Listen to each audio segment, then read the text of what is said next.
પારડીના કિલ્લાની તળેટીમાં આવેલ પવિત્ર પ્રાચીન વૈજનાથ મહાદેવ મંદિરનો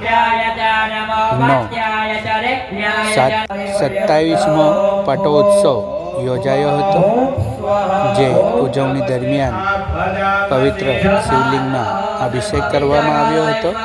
દરેક દેવી દેવતાઓનું પૂજન સ્વાધ્યાય મંડળના વૈદિક ઉચ્ચારણથી ઋષિકુમારોએ કર્યું હતું.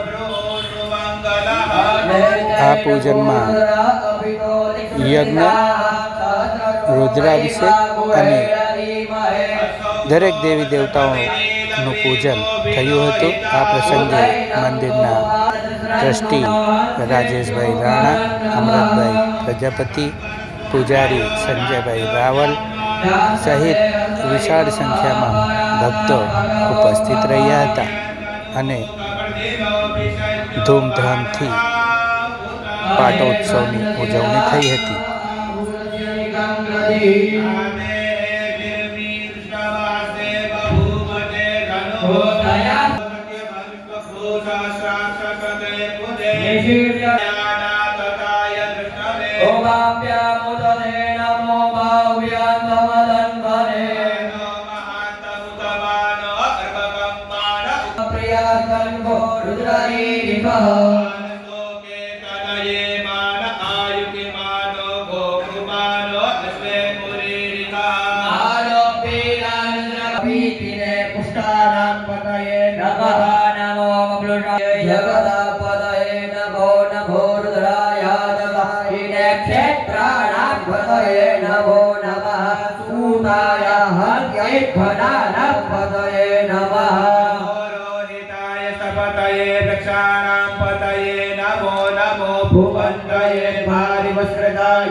नमो नमो